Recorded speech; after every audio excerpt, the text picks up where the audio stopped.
Vieillir, c'est une très bonne nouvelle. Surtout si l'on est en bonne santé, physiquement autonome, intellectuellement autonome, et si l'on peut retarder le plus longtemps possible le moment de sa dépendance ou de sa perte d'autonomie. Donc Quimper a toujours été soucieux de ça. Il n'y a pas seulement la municipalité, mais des associations qui se sont constituées autour de ce que l'on appelait autrefois, mais je vois que les mots changent, retraités et personnes âgées. C'est une expression qui a finalement presque disparu parce qu'on peut être longtemps retraité par les gains d'espérance vie sans devenir une personne âgée. Les questions qu'on s'est posées sont des questions de termes, de terminologie.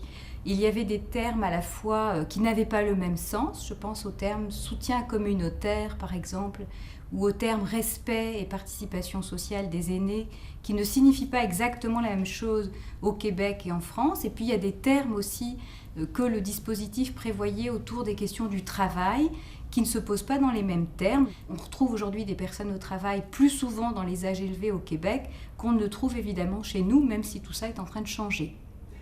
Je vais oser mon âge, je vais avoir 68 ans, je n'arrive pas à me penser âgé. Ça viendra bien un jour. Mais quand on regarde la démographie de nos sociétés, on voit que ce moment est reporté à beaucoup plus tard, même si nous sommes tous mortels.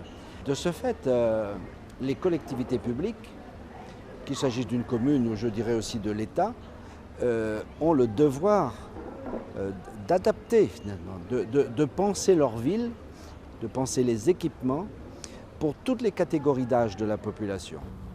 Pour moi, penser à tout le monde, c'est l'intergénérationnel là aussi, que chacun soit à l'aise dans notre ville, dans la mesure du possible, du début jusqu'à la fin de la vie. Et le fait d'être retenu ville amie des aînés, c'est à la fois une reconnaissance, mais c'est aussi un aiguillon.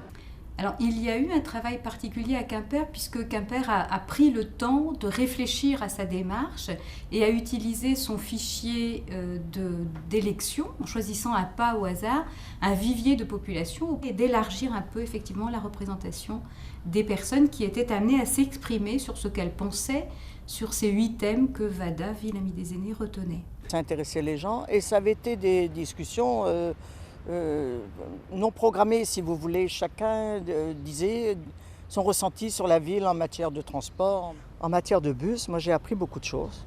D'abord de grimper dedans, parce que pour tout vous dire, c'était la première fois que je le prenais, ce bus. J'ai trouvé d'abord que dans le bus, l'ambiance était sympathique. Et j'ai découvert ma ville d'une autre façon. J'avais plus l'impression d'être dans ma ville, ça fait un drôle d'effet, je trouve. Je sais pas, j'étais pas habituée à voir ma ville comme ça. Et j'ai trouvé que j'ai trouvé ça très sympa. Je sais que ça avait été très riche comme discussion.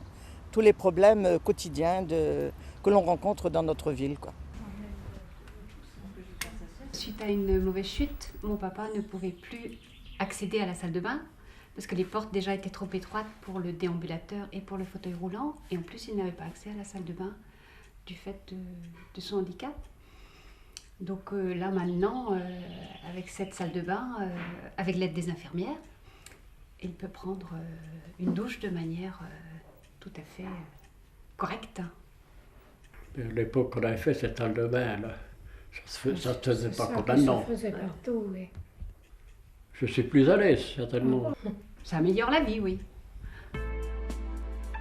Je pense effectivement que c'est intéressant d'examiner la diffusion du terme bien vieillir dans le monde anglo-saxon et dans le monde francophone et en particulier français. On voit bien que ce terme-là se diffuse. Alors il y a 2 enjeux et Ville Amie des Aînés est intéressant de ce point de vue.